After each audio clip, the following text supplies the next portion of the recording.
ওকে, হ্যাঁ, আমার স্ক্রিন দেখা যাচ্ছে। জি, দেখতে পাচ্ছি স্যার।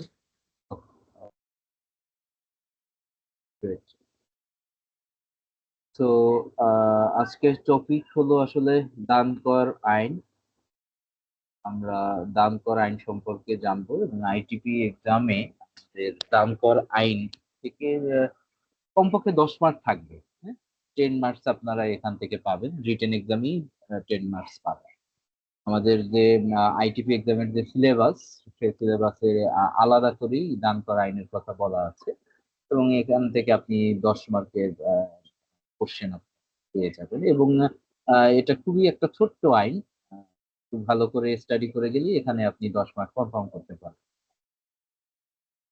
তো আমি এর আগেও শেয়ার করেছি যে পাস করার জন্য আসলে কিছু সিলেক্টিভ এরিয়া আপনারা ঠিক করে নেবেন, যে এইখান থেকে আমি মার্কস ছুটতে দিব না। হ্যাঁ, তার ভিতরে একটা অন্যতম হলো আপনার এই দান করা আইন। আর এর আগের ক্লাসে আমরা বলেছি যে 7টা যে আয়ের খাত, হুম, এই 7টা আয়ের খাত যদি আপনি মোটামুটি বেশ ভালোভাবে প্রিপেয়ার্ড হয়ে যান এবং এই দান করা আইন, এরপরে যদি আপনি অ্যাকাউন্টিং, আমাদের অ্যাকাউন্টিং ক্লাসও হয়ে গেছে, তো এই অ্যাকাউন্টিং, দান করা আইন, আর যদি 7টি আয়ের খাত, হ্যাঁ, আর just basic Bangla, basic English, এইটা যদি আপনি জানেন তাহলে আর কি আইটিপি এক্সাম পাস করা আপনার জন্য খুবই easy। হ্যাঁ, তো আমরা ডিটেলসে চলে যাই যে দান কর আইনটা কি। দান কর আইনটা আসলে 1990 সালের আইন, রাইট? দান কর আইন কত সালের আইন এটা ভাই? 1990 সাল। আমরা যখনই এই দান কর আইন নিয়ে যখনই কোশ্চেনের অ্যান্সার করব, অবশ্যই এই রেফারেন্সটা ইউজ করব। ঠিক আছে? যেমন ইনকাম ট্যাক্স অ্যাক্ট এখন কত সালের আইন? 2023 সালের আইন, রাইট? ঠিক তেমনি দান কর আইনটা হলো 1990 সালের আইন। ওকে, তো এখানে যে ধারাগুলো আছে দেখেন, 1 থেকে 21টা ধারা আছে, রাইট? 1 থেকে 21টা ধারা আছে। আমি অলরেডি গ্রুপে গিফট ট্যাক্স এর পিডিএফটা দিয়ে দিয়েছি আপনাদেরকে, যেহেতু আমরা ডিরেক্ট কোনো বই সাজেস্ট করছি না, তো আপনারা আপনাদের পছন্দ অনুযায়ী যে কোনো বই নিতে পারেন। আর আমরা ক্লাসে যে ম্যাটেরিয়াল গুলো শেয়ার করছি, একদম এনবিআর এর যে র ডাটাটা সেটা আমরা শেয়ার করছি, যাতে আইনগুলো নিয়ে আপনাদের কোনো কনফিউশন না থাকে। হ্যাঁ, এবং বইয়ের সাথে যাতে আপনারা ম্যাচ করে নিতে পারেন। তো কারো যদি কোনো কোশ্চেন থাকে, বরাবরের মতোই বলে থাকি, অবশ্যই আমাকে স্টপ করিয়ে দিবেন এবং সাথে সাথে আপনার কনফিউশনটা জিজ্ঞাসা করে নেবেন যে ভাইয়া বা এটা এখান থেকে বুঝতে পারিনি, আর একটু ক্লিয়ার করে দেন। হ্যাঁ, কারণ ক্লাসে অ্যাটেন্ড করলেন, 1 ঘন্টা টাইম দিলেন, বাট যদি আপনি সেই টপিকটাই না ক্লিয়ার হন, তাহলে তো আর ক্লাস, লাইভ ক্লাস করে কোনো ইয়া হলো না, ফায়দা হলো না। যে কোনো টাইমে আপনি ইউটিউব থেকে ভিডিওটা দেখেই নিতে পারেন, তাই না? লাইভ ক্লাসের বেনিফিট হলো এটাই যে আপনি সরাসরি আপনার ট্রেনারকে আপনি কোশ্চেন করতে পারছেন।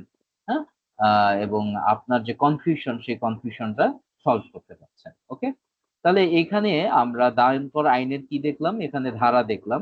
আজকের ক্লাসটা কিন্তু খুবই গুরুত্বপূর্ণ, আমি বারবারই বলছি, এটা সম্পূর্ণ আইটিপি এক্সামের জন্য আলাদা একটা সিলেবাসের একটা টপিক, এবং এই টপিক থেকে আপনি 10 মার্কস একদম কনফার্ম পাবেন। ওকে, তো আপনি ফার্স্টে কি করবেন, এই যে ধারাগুলো দেখে নিবেন। এর পরবর্তীতে কি আছে, এই ধারার আলোকে এইখানে ব্যাখ্যা দেওয়া আছে, রাইট? আচ্ছা, আর একটা টপিক আমি কি বললাম, দান কর আইন 1990 সালের, এর সাথে সাথে আর একটা জিনিস যেটা আপনার মাথায় রাখতে হবে, 1990 সালের কত নম্বর আইন? 44 নং আইন। হ্যাঁ, এটা মনে থাকবে। 44 জি, নং, 44 জি, নম্বর মনে আইন। থাকবে। হ্যাঁ, এইটা মানে আইটিপি এক্সামের আপনার লাস্ট কয়েক বছর দেখা গেছে একই প্যাটার্নে কোশ্চেন হয়, বাট 2024-এর কোশ্চেনের প্যাটার্নটা ছিল আবার ভিন্ন। হ্যাঁ, সো এই কারণে আমরা সবভাবেই প্রস্তুতি নিব। হ্যাঁ, মানে এর আগের প্যাটার্ন গুলো যদি দেখেন, কিছু থাকতো মানে এক কথায় উত্তরের মতো, রাইট? এরপরে আপনারা বইতে দেখবেন, প্রিভিয়াস আপনার গ্রুপে অনেকে কোশ্চেন চাচ্ছেন, আসলে ওইভাবে আমাদের কাছে পিডিএফ সব নাই। লাস্ট 2024-এরটা আছে, সেটার অ্যান্সার সহ আমরা শেয়ার করেছি। আর বাকি প্রিভিয়াস ইয়ার যদি দেখতে চান, আপনাকে যে কোনো একটা বই থেকে দেখে নিতে হবে। হ্যাঁ, আর হলো যেটা আমি বললাম যে প্রিভিয়াস কোশ্চেন আপনি অ্যানালাইসিস করলে কি দেখতে পারবেন, যে এভাবে এক কথায় প্রকাশ থাকে। মানে এক কথায় উত্তর চায়, যে এরকম এরকম বলতে পারে যে দান করা আইন কি 1990 সালের কত নম্বর আইন। হ্যাঁ, তখন আপনার এই 1 মার্কের প্রশ্ন বা এটা 2 মার্কের প্রশ্ন হইতে পারে, আপনার বলতে হবে 1990 সালের এটা 44 নম্বর আইন। বুঝতে পেরেছেন?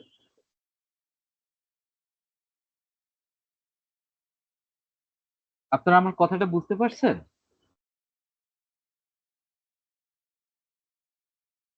কেউ একজন রেসপন্স করেন, ২-১ জন রেসপন্স করলেই হবে, নতুবা জি একবারে জি রিমুভ বুঝতে পারছি। বোঝা যাচ্ছে। দানের উপর কর ধার্যকরণ প্রকল্পের যে প্রণীত আইনগুলো আছে এইখানে সেই আইনগুলো আপনারা দেখে নিবেন। হ্যাঁ, আমি জাস্ট কয়েকটা আলোচনা করব এবং এর সাথে সাথে ইম্পর্টেন্ট এরিয়া গুলোও আমরা আপনাদের জন্য আলাদা করে প্রিপেয়ার করে রাখছি স্লাইডে, এটাও আমি দেখাবো, বাট আপনাকে আমি আগে একটু র ডাটা দেখাচ্ছি। হ্যাঁ, এরপরে এখান থেকে কোন কোন কোশ্চেন গুলো আপনার দরকার হবে এটাও আমরা ক্লাসে দেখাবো। সো প্রথমে র ডাটাটা মানে হওয়ার কোনো মানে আপডেট হওয়ার দরকার নাই যে আরে কি দেখাচ্ছে। ঠিক আছে, আপনি আগে আপনার অ্যাজ এ লয়ার আপনার কাছে আগে থাকতে হবে কি একদম র ডাটাটা আপনার কাছে থাকতে হবে 1990 সালের আইন। এরপর আপনার কাছে আপনি ক্লাস যেহেতু আপনি করছেন এখানে অবশ্যই আপনাকে প্রেজেন্টেশনের মাধ্যমে কিছু কিছু কি এরিয়া আমরা সিলেক্ট করে দেব সেটাও আছে। যেহেতু 1 ঘন্টা 1.5 ঘন্টার ক্লাস আমরা ওইভাবেই ডিজাইন করেছি এবং ছোট্ট একটা আইন, তো ওইভাবেই করা। তো আপনারা এই আমি যেভাবে বলছি এইভাবে জাস্ট আল্লাহর রহমতে আপনারা স্টাডি করলে আপনারা ইনশাল্লাহ পাশ করে যাবেন। হ্যাঁ, সো যেটা বললাম যে এইখানের যে টপিক যেগুলো আছে আপনারা এই যে দানের উপর কর ধার্য করার প্রণীত যে আইনগুলো এই আইনগুলো দেখবেন। এখানে কিছু ব্যাপার আছে যেমন এই করদাতা, করদাতা কাকে বলে, তারপরে এই যে দান। আচ্ছা, এইখানে একটা জিনিস আপনাদের ক্লিয়ার করি যে করদাতা বলিতে যাহার দ্বারা দান কর প্রদেয় হয়। হ্যাঁ, দান কর কি করা হয়? প্রদেয় হয়, বা যাহার সম্পর্কে দান কর ধার্য করিবার উদ্দেশ্যে এই আইনের অধীনে কোনো কার্যধারা গ্রহণ করা হয় বা হইতে পারে তাহাকেই দিতে। হ্যাঁ, আমরা যে করদাতা বলতে সাধারণত যেটা বুঝি যিনি ট্যাক্স প্রদান করেন, হ্যাঁ, ইনকাম ট্যাক্স 2023-এর আলোকে যেটা ওইটা। আর এখানে যেটা বলা হয়েছে এখানে কিন্তু একটু ভিন্ন ভাবে উপস্থাপন করা হয়েছে যে করদাতা বলতে যাহার দ্বারা দান কর প্রদেয় হয়। হ্যাঁ, এটা অবশ্যই উল্লেখ থাকবে যে যদি বলে যে করদাতা, হ্যাঁ, আপনার কাছে একটা টিকা আসলো করদাতা, তাহলে কিন্তু আপনি যদি এই করদাতার উত্তরটা ওইখানে লেখেন আপনি কিন্তু ভুল। বুঝতে পারছেন? আপনি মার্ক পাবেন 0। তখন কিন্তু আপনাকে ইনকাম ট্যাক্স 1/2023-এ যে করদাতার সংজ্ঞাটা আছে সেটা লিখতে হবে। বাট যদি আপনার কাছে টিকা চায় যে করদাতা দান কর আইন, দান কর আইন অনুযায়ী করদাতা, তখন আপনাকে এই অ্যান্সারটা দিতে হবে। আপনি বুঝছেন কিনা? এটা কিন্তু একটা কনফিউশন এরিয়া, রেসপন্স করবেন প্লিজ।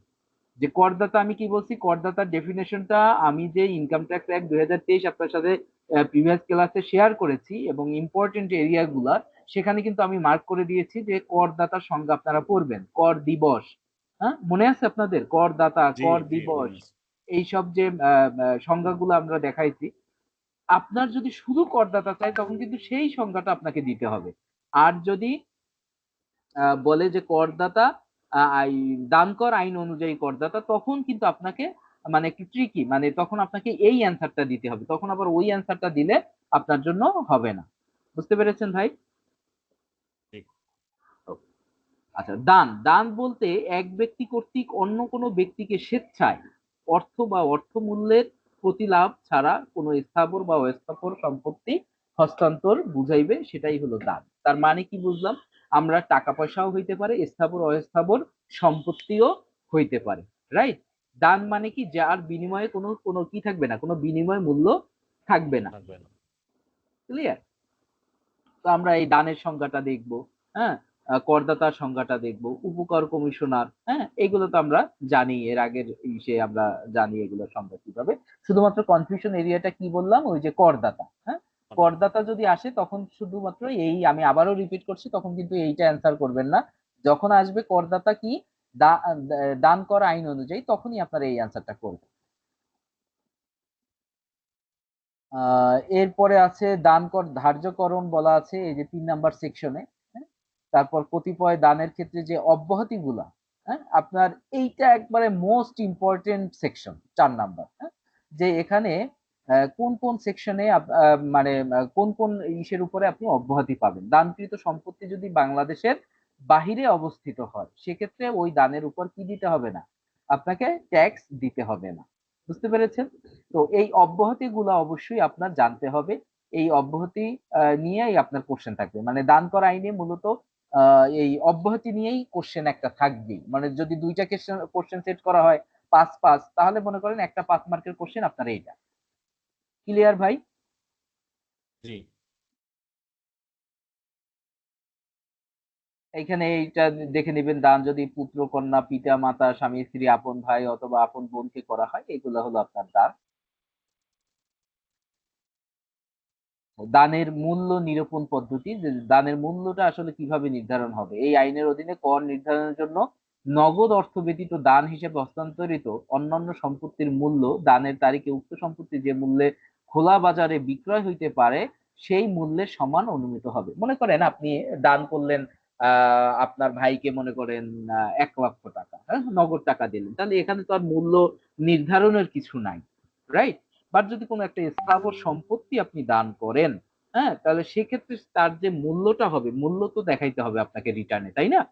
তো সেই মূল্যটা কি হবে? সেই মূল্যটা হবে খোলা বাজারে যে আপনার বিক্রয় হইতে পারতো সেই মানে বাজার মূল্যটাই আপনার নির্ধারণ করা হবে। হ্যাঁ, তারপরে দান কর আয় নির্ধারণ ও আদায় কিভাবে হবে, এখানে উপকর কমিশনার এবং কর আদায় কর্মকর্তা মানে ইনকাম ট্যাক্স অফিসার যিনি, তাদের নিজস্ব অধিক্ষেত্রে এই আইনের অধীন দান কর ক্ষেত্রমত নির্ধারণ করিবেন ও আদায় করবেন। ঠিক আছে? দানের রিটার্ন কোথায় আছে? এই যে 7 নাম্বার সেকশনে বলা আছে দানের রিটার্ন। এখানে দেখেন কোন আর্থিক বছরে, এইটা আরেকটা ইম্পর্টেন্ট এরিয়া, দানের রিটার্ন। তাহলে আমি এর আগে বললাম কি 4 নাম্বার সেকশন, 4 নাম্বার সেকশন খুবই ইম্পর্টেন্ট, যে এখান থেকে একটা মাস্ট কোশ্চেন পাবেন একবারে 200% শিওর, যে এই 4 নাম্বার সেকশন থেকে আপনি কোশ্চেনটা পাবেন। আরেকটা আমি ইম্পর্টেন্ট এরিয়া বলতেছি এইমাত্র, যে 7 নাম্বার দানের রিটার্নটা। দানের রিটার্নটা কি হচ্ছে? কোন আর্থিক বছরে করযোগ্য দান করিয়াছেন এমন প্রত্যেক ব্যক্তিকে পরবর্তী কর বছরের 15 সেপ্টেম্বরের পূর্বে বিধি দ্বারা নির্ধারিত ফর্মে এই পদ্ধতিতে উক্ত দান সম্পর্কিত একটি রিটার্ন উপকর কমিশনার মানে ডিসিটি বরাবর আপনার দাখিল করিতে হইবে। ঠিক আছে? এই যে সেকশন 7 এর সেকশনের উপধারা আছে কি 1, 2, 3, এটা দেখি। এরপরে কর পরিশোধ কিভাবে হয়? রিটার্ন দাখিল করেন যারা, তারা রিটার্ন দাখিলের তারিখে বা তার পূর্বে আপনারা এই কর পরিশোধ করে দিবেন। তারপরে আপনারা রিটার্নে দেখাই দিবেন। বিলম্বে রিটার্ন দাখিল এবং রিটার্ন সংশোধনের যে ব্যাপার, সেটা সেকশন 9 এ বলা আছে। কর নির্ধারণটা সেকশন 10 এ বলা আছে। হ্যাঁ? খেলাপি ও তথ্য গোপনের জরিমানা, হ্যাঁ, এইটা দেখবেন সেকশন 11। তাহলে আরেকটা বললাম কি ইম্পর্টেন্ট, সেকশন 11। 4 বললাম, 4 এর পরে কত বললাম? 7 বললাম, 11। আপনারা নোট নিচ্ছেন তো ভাই, নাকি জি চুপচাপ বসে নিচ্ছি আছেন? Okay. নিচ্ছি এখানে এই যে খেলাপি এবং কখন হবে এবং তার জরিমানা কি পরিমাণ হবে এখানে বলা আছে, অনধিক শতকরা 50 ভাগ পরিমাণ জমা আছে। এই এরপরে আপনারা এই আজকের ক্লাসে এইগুলা তো আপনাদের দিলাম, আপনারা 1 সপ্তাহ সময় পাচ্ছেন, এগুলো পড়বেন। আমি আরো ইন ডিটেলস আলোচনা করব। তারপরে যদি কোনো কনফিউশন থাকে নেক্সট ক্লাসে আমরা আবার ওই আগের সেই প্যাটার্নে চলে যাব, যেহেতু ঈদের একটা গ্যাপ পড়েছিল। আমরা যেটা করতাম প্রিভিয়াস ক্লাসের যে ডাউট গুলো থাকতো, যে কনফিউশন গুলো থাকতো, সেগুলো আমরা ক্লিয়ার করতাম, নেক্সট আমরা টপিকে চলে আসতাম। ঠিক আছে? সো দাবির নোটিশ, কর ও জরিমানা আদায় আছে সেকশন 14-তে, ভুল সংশোধন আছে আপনার 15-তে, নোটিশ জারি কিভাবে হয় 16-তে বলা আছে, বোর্ডের আদেশ ও নির্দেশ ইত্যাদি মান্য করা বাধ্যতামূলক, এটা সেকশন 17-তে আছে। এইভাবে টোটাল এই সেকশনটা। এইখানে আর একটা ইম্পর্টেন্ট তফসিল ধারা 3 দ্রষ্টব্য, দান করের হার, এটা খুবই ইম্পর্টেন্ট। দান করের হার এইটা, দানের উপর কর অব্যাহতি সীমার অতিরিক্ত মূল্যের 5 লক্ষ টাকার উপরে কত 5%। তারপর প্যারা 1-এ উল্লেখিত অতিরিক্ত মূল্যের পরবর্তী অতিরিক্ত 10 লক্ষ 10%, এর পরবর্তী 20 লক্ষ টাকার উপরে 15%, তারপর অতিরিক্ত মূল্যের অবশিষ্টাংশের উপরে 20%। এই স্ল্যাবটা আপনাদের জানতে হবে। হ্যাঁ, ক্লিয়ার ভাই? জি Okay. এরপরে আসি আমরা কিছু ইম্পর্টেন্ট এরিয়া নিয়ে আলোচনা করি। তাহলে আপনারা যেটা দেখবেন, আপনাদের র ডাটা কি ভাই? আপনাদের র ডাটা হলো এই আইনটা। ঠিক আছে? এখানে কোনো যোজন বিয়োজন কিছুই নাই, এটা হলো একবারে র ডাটা, এটা হলো আইন। হ্যাঁ, এইটা দিয়েই আপনারা পড়বেন। এরপর আপনার সাপোর্টিং এ কি কি হেল্প করবে, কি এরিয়া গুলো আমি কিভাবে তুলে ধরছি দেখেন আপনারা। সেটা হলো আপনার গিফট ট্যাক্স থেকে। আচ্ছা, কার্যকর কিন্তু 1 জুলাই 1990, রাইট? 1 জুলাই 1990 অলরেডি আমরা বলেছি, 1 জুলাই 1990 সালের আইন এটা। এবং কত নম্বর আইন বলেন তো একটু দেখি, কেউ একজন বলেন। 40 সম্ভবত। 44, হ্যাঁ 40, 44 হ্যাঁ হ্যাঁ নম্বর, হ্যাঁ হ্যাঁ, 44 নম্বর। 40 Great. বছর।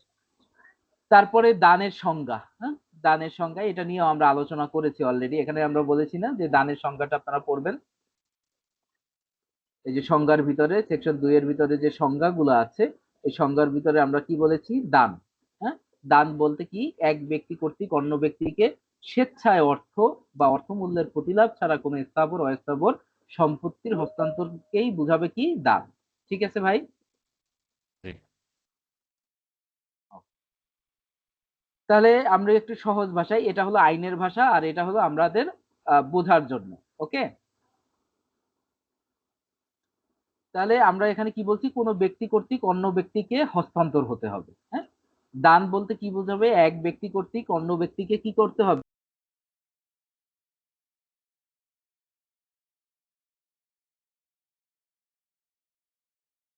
উত্তর করতে হবে।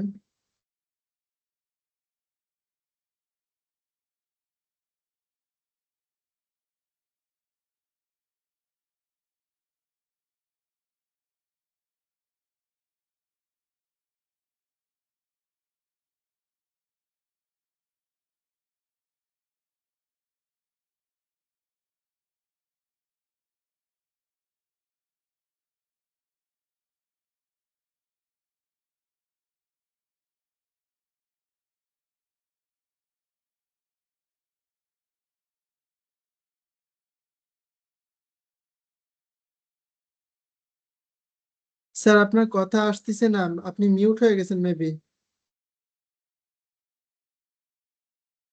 ও, হ্যাঁ, সরি সরি সরি। আচ্ছা, ওকে, তাহলে আমরা কোন পর্যন্ত আপনারা শুনতে পেরেছিলেন?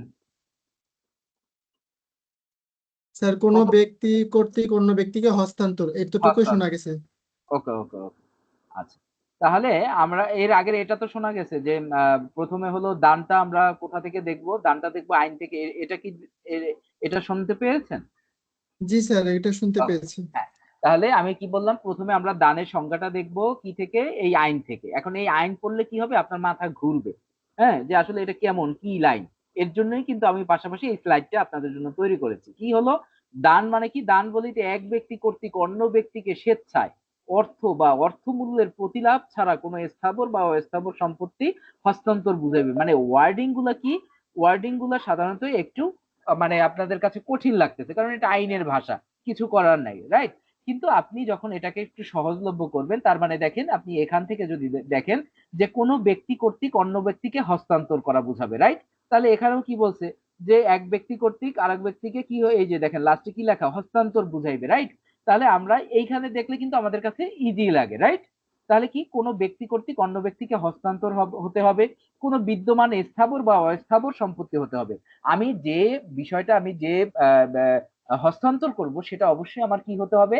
স্থাবর বা অস্থাবর সম্পত্তি হবে। আমি একটা উদাহরণ দিয়েছিলাম যে আপনি মনে করেন একটা ডায়েরি দিয়েছেন আপনার এক ফ্রেন্ডকে বা আপনার ভাইকে, আপনার বোনকে, সেটা তো আর দান হবে না, কারণ কি এটা আপনার ম্যাটেরিয়াল না, এটা আপনার স্থাবর বা অস্থাবর কোনো সম্পত্তি নয়।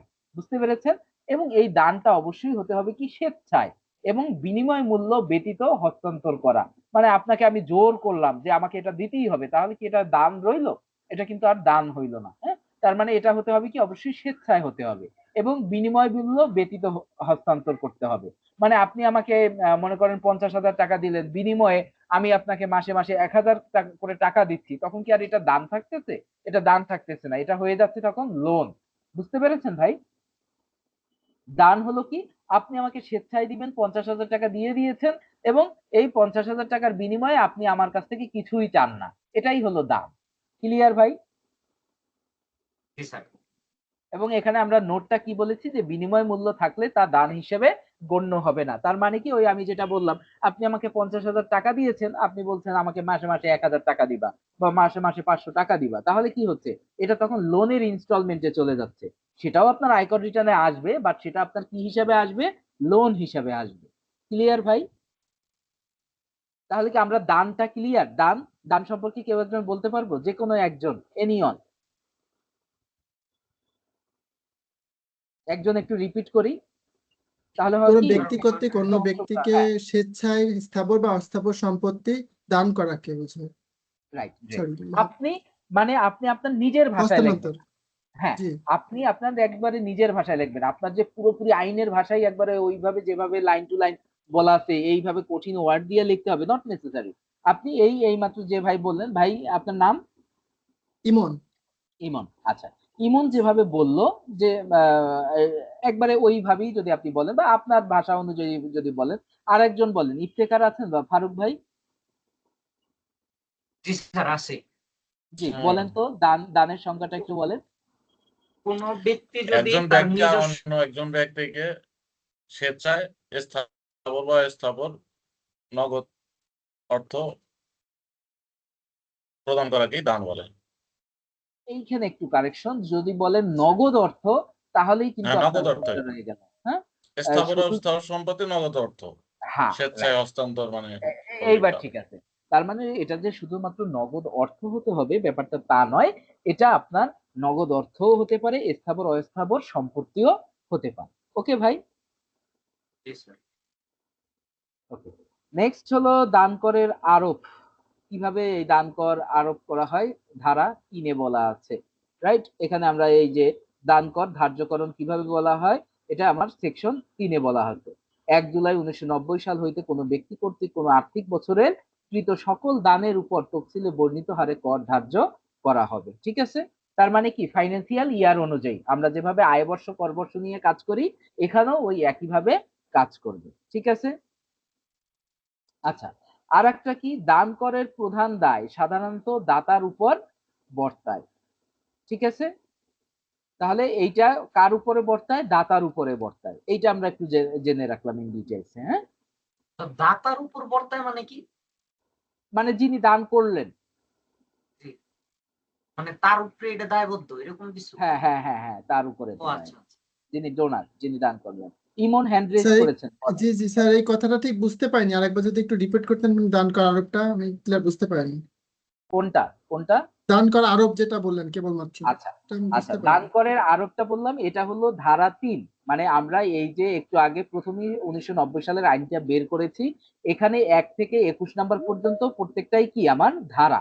ওকে, সেই ধারা আমরা এখানে দেখেছি এবং সেই ধারা অনুযায়ী এখানে আবার ইম্পর্টেন্ট কিছু সেকশন আমি স্লাইডে নিয়ে এসেছি এবং নিজের মতো করে সাজাইছি যাতে আপনারা একটু সহজভাবে বুঝতে পারেন। হ্যাঁ, তো এখানে আমরা কি বলেছি, আইনের ভাষায় কি দেখেছিলাম, আইনের ভাষায় বলা আছে যে দান কর ধার্যকরণ কিভাবে হবে, 1990 সাল হইতে কোনো ব্যক্তি কর্তৃক কোনো আর্থিক বছরে, আর্থিক বছর মানে কি, ফাইন্যান্সিয়াল ইয়ার। হ্যাঁ, আর্থিক বছর মানে হলো financial year, July two June. একটা হলো আয় বর্ষ আর একটা হলো কর বর্ষ। তো আর্থিক বছর বলতে এখানে কোনটাকে বোঝানো হয়েছে? আয় বর্ষ। সেই আয় বর্ষের কৃত সকল দানের উপরে বর্ণিত হারে কর ধার্য করা হবে।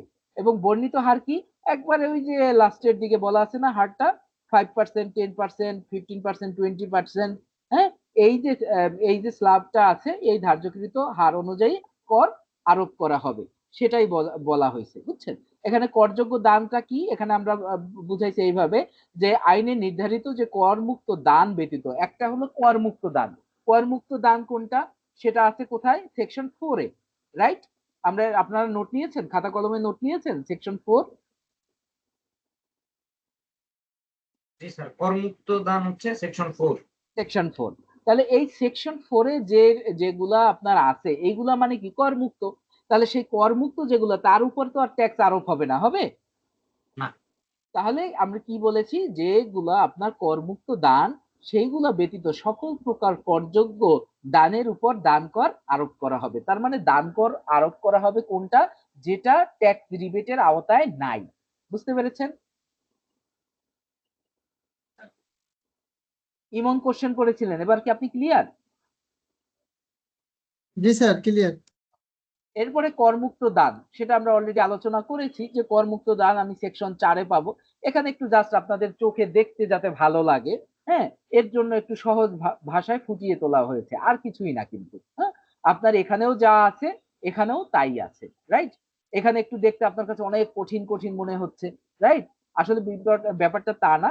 এইখানেরই সারাংশটা আমরা এখানে সাজাইছি যাতে আপনাদের বুঝতে সুবিধা হয়, আপনাদের আন্ডারস্ট্যান্ডিংটা জানে অনেক হাই হয়। হ্যাঁ, তো এখানে কি স্বামী স্ত্রীর ভিতরে যদি আপনার কোনো দান থাকে সেটা কর মুক্ত, পিতা মাতা ও সন্তানের ভিতরে, হ্যাঁ, এটা দান কর আওতা মুক্ত, ভাই বোনের ভিতরে যদি কোনো কর ইয়া থাকে সেটা সম্পূর্ণ কর মুক্ত।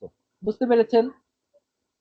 এটা হলো পরিবারের ভিতরে, পরিবারের। হ্যাঁ, এরপরে আবার অন্যান্য করমুক্ত দান আছে কি স্থানীয় কর্তৃপক্ষ, আপনি মনে করেন সিটি কর্পোরেশন বা স্থানীয় কর্তৃপক্ষকে দান করেছেন। হ্যাঁ, তারপরে বৈদেশিক সম্পত্তি আপনি দান করেছেন, এটা একবারে এই যে সেকশন 4-এর এই ক নাম্বার পয়েন্টই আছে, দানকৃত সম্পত্তি যদি বাংলাদেশের বাহিরে অবস্থিত হয়। কি বলা আছে ভাই? পড়েন তো, এই লাইনটা পড়েন একজন। ইমন। দানকৃত সম্পত্তি, হ্যাঁ, বলেন বলেন, যে কোনো একজন। ইমন যে বলবেন। দানকৃত সম্পত্তি যদি বাংলাদেশের বাইরে অবস্থিত হয়। রাইট, তার মানে কি আমি যেটা বললাম বৈদেশিক সম্পত্তি, যে বাংলাদেশের বাইরে অবস্থিত সম্পত্তির দানই হবে আমার কি করমুক্ত দান। ঠিক আছে?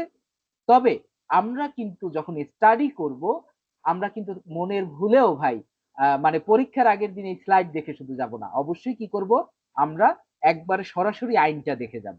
হ্যাঁ, সরাসরি আইনে কি বলা আছে। আমি এখানে কি করেছি, এই আইন থেকেই কিন্তু সার সংক্ষেপ করেছি। হ্যাঁ, আপনাদের বোঝার জন্য সবগুলো যে নিয়ে আসছি ব্যাপারটা তা না, যেটা খুব খুব ইম্পর্টেন্ট ওই সব জিনিসগুলো নিয়ে আসছি। আপনি যখন স্টাডি করবেন ভালোভাবে তখন অবশ্যই এইখান থেকে করবেন, এবং পাশাপাশি আপনি বোঝার জন্য স্লাইডটা সাথে রাখতে পারেন, বাট কখনোই আপনার স্লাইড কি হবে না, বেজ হবে না। বুঝতে পেরেছেন? জি স্যার। এবং এই ক্ষুদ্র দান নির্ধারিত আর্থিক সীমার মধ্যে ছোট দান সাধারণত 20,000 টাকা, রাইট? জি। ওকে, আমি কি বলেছিলাম যে একটু আগে একটা উদাহরণ দিয়েছিলাম যে আপনি দান করেছেন একটা মনে করেন ওই যে ডায়েরি, বা আপনি অন্য কোনো একটা মানে ম্যাটেরিয়াল এবং ইমম্যাটেরিয়াল বলে একটা ওয়ার্ড বলেছিলাম, রাইট? তো এইখানে এই লিমিটটা সেট করা কি 20,000 টাকা। হ্যাঁ, এই কোশ্চেনটা কিন্তু আপনার আসছে 2024-এও। নির্ধারিত আর্থিক সীমার মধ্যে ছোট দান মানে যেটা 20,000 টাকার কম যদি হয়, সেই দানটা অবশ্যই কি হবে, ট্যাক্স ফ্রি, মানে এর উপরে আপনাকে ট্যাক্স দিতে হবে না। ক্লিয়ার ভাই? সেটা আপনি ভাইকে দেন, বোনকে দেন, আপনার বন্ধুকে দেন, যাকে খুশি তাকে দেন। এই ক্ষেত্রে আপনার এই পরিবারও কাজ করবে না। আপনি মানে এটার এইটা কি, যে এটা একটা ছোট দান, এই ক্ষেত্রে আপনার কোনো ট্যাক্স আরোপ হবে না। ক্লিয়ার ভাই? জি। সেবামূলক প্রতিষ্ঠানে যদি আপনি দান করেন, সরকার স্বীকৃত জনকল্যাণমূলক কোনো ধর্মীয় প্রতিষ্ঠানে যদি আপনি দান করেন, সেই দানও আপনার কি না, আপনার ট্যাক্সেবল না। ক্লিয়ার ভাই? জি। তাহলে আমরা কি করব, এই যে সেকশন 4টা কি আমি এখানে কি করলাম, একটু ছোট করে নিয়ে আসলাম। ওকে, কিন্তু আপনি সেকশন 4টা এই আইন থেকেই প্রথমে দেখবেন, তারপর আপনি এইখানে সহজে বোঝার জন্য একটু চলে আসলেন। ক্লিয়ার ভাই? জি। এখন একটু সহজ লাগতেছে তাই না? প্রথমে আমি যখন এইটা নিয়ে আলোচনা করছি একটু কি কঠিন লাগছিল আপনাদের? জি। একটু জি। ডিফিকাল্টি ছিল, রাইট? এখন একটু সহজলভ্য হচ্ছে। সো সম্পত্তির মূল্য নির্ধারণ, এটা নিয়েও কিন্তু আমরা আলোচনা করেছিলাম। কেউ কি রিকল করতে পারবেন যে এখান থেকে আমি কখন বলেছিলাম সম্পত্তির মূল্য নির্ধারণ নিয়ে? দেখি তো, সেকশন 5-এ আমি বলেছিলাম, তাই না? যে খোলা বাজারে বিক্রি মানে বাজার মূল্য নির্ধারণ করা, সহজ কথা কি বাজার মূল্য নির্ধারণ করা। আচ্ছা, আপনার মানে ক্লাস কি কঠিন লাগতেছে আজকে এরকম? না, কঠিন লাগছে না। না স্যার, ঠিক আছে। ওকে, রেসপন্স করবেন কিন্তু কঠিন লাগলে বলবেন, তাহলে আরো সহজ ওয়েতে কিভাবে বোঝানো যায়, হ্যাঁ, ওইটা ট্রাই করতে হবে। যেহেতু আপনারা লাইভ ক্লাসে অ্যাটেন্ড করেছেন, আপনারা আমার কাছ থেকে পড়াটা আদায় করে নেওয়া আপনাদের দায়িত্ব, রাইট? ওকে, সো সম্পত্তির মূল্য নির্ধারণ মানে কি, ওই যে আমি যেটা বললাম বাজার মূল্য, সেই বাজার মূল্যটা নিয়ে এখানে আলোচনা করলাম। এই যে ধারা কত, ধারা 5, রাইট? নগদ ব্যতীত অন্য সম্পত্তির ক্ষেত্রে দানের তারিখে বাজার মূল্য বিবেচনা করতে হয়। আমি যেটা বললাম যে আপনি একজনকে 1 লক্ষ টাকা দান করেছেন, এটা তো আর অ্যাসেসমেন্টের কিছু নাই, রাইট? আপনি 1 লক্ষ টাকা দান করেছেন, 1 লক্ষ টাকার দাম তো 1 লক্ষ টাকাই। ক্লিয়ার কিনা? বাট আপনি এমন একটা স্থাবর সম্পত্তি দান করেছেন যার কিনা কি করতে হবে, বাজার মূল্য নির্ণয় করতে হবে। ক্লিয়ার? আপনি জমি দান করতে পারেন, জমি দান করে না মানুষ? জি স্যার। তাহলে সেই জমিটার কি হতে হবে? অবশ্যই বাজার মূল্য থাকতে হবে। হ্যাঁ, এবং সেই বাজার মূল্যটা কিভাবে হবে? ডেপুটি কমিশনার ডিসিটি যদি মনে করেন যে ঘোষিত মূল্য সঠিক নয়, তবে তিনি বাজার মূল্য অনুযায়ী তা নির্ধারণ করতে পারেন। এখন আপনার রিটার্নে বলছে বাজার মূল্য দিতে। এখন আপনি মনে করেন একটা জমি দিছেন যেটার আসলে বাজার মূল্য 5 লক্ষ টাকা, ওটা আপনি মনে করেন 50,000 টাকা দিয়েছেন যাতে আপনার ট্যাক্স একটু কম হয়, কারণ আপনাকে তো কেউ আটকাচ্ছে না, তাই না? তবে তখন যখন আপনি এই রিটার্নটা সাবমিট করবেন, আপনার ডিসিটি যদি মনে করেন যে আপনার ওই লোকেশন অনুযায়ী আপনার যে জমিটা আপনি দান করলেন সেখানে স্থান, ঠিকানা সবকিছু থাকবে না, খতিয়ান, দাগ সবকিছুই তো থাকবে, রাইট? সেই দাগ, খতিয়ান, স্থান অনুযায়ী, লোকেশন অনুযায়ী ডিসিটি যদি মনে করেন যে না আসলে এই জমিটার দাম 5 লক্ষ টাকা কিন্তু আপনি 50,000 টাকা দেখাইছেন, তাহলে সেক্ষেত্রে তিনি কি করবেন? বাজার মূল্য নির্ণয় করবেন। আবার তিনি যে মনে মনে ধরে নেবেন তাও কিন্তু হবে না, রাইট? তখন তাকে কি করতে হবে? বাজার মূল্য যাচাই করতে হবে। ঠিক আছে? ক্লিয়ার ভাই? জি ঠিক আছে। জি স্যার। জি স্যার, ক্লিয়ার। এরপরে কি আছে? দান করের হার। দান করের হার, যেটা নিয়েও আমরা এই যে আলোচনা করেছি। দান করের হারটা কোথায় আছে? একবারে লাস্টের। হ্যাঁ, দান করের হার 5%, 10%, 15%, 20%। দান করের হারের দান করের হার সমূহ লিখো, এরকম একটা কোশ্চেন থাকতে পারে। তখন আপনি যদি শুধু লেখেন 5%, 10%, 15%, 20%, আপনি মার্কই পাবেন না। আপনাকে একদম অ্যাজ ইট ইজ এইভাবে লিখতে হবে। হ্যাঁ, দানের উপর কর অব্যাহতি সীমার অতিরিক্ত মূল্যের উপর 5 লক্ষ টাকার উপর 5%। তার মানে কি? আপনি মনে করেন 5,40,000 টাকা দান করেছেন। কত টাকা বললাম? 5,40,000 টাকা। 5,40,000। তাহলে এই যে প্রথম যে 5 লক্ষ টাকা এর উপরে হবে 5%। বুঝতে পেরেছেন? আর বাকি যে আপনার 40,000 টাকা তার উপরে হবে কত পার্সেন্ট? 10%। 10%।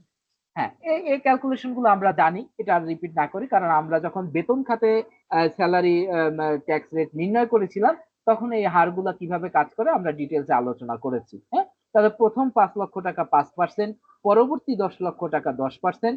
আপনি এইভাবে একবারে প্যারায় একে যে লিখতে হবে তা না, আপনি যদি পরীক্ষার খাতায় এভাবে লেখেন যে এইভাবে একটা ছক করে ফেললেন যে করযোগ্য দানের পরিমাণ কর হার, প্রথম 5 লক্ষ টাকা 5%, পরবর্তী 10 লক্ষ টাকা 10%, পরবর্তী 20 লক্ষ টাকা 15%, অবশিষ্ট যা থাকবে 20%। ক্লিয়ার? এভাবে দিলেও আপনি ফুল মার্ক পেয়ে যাবেন। ক্লিয়ার ভাই?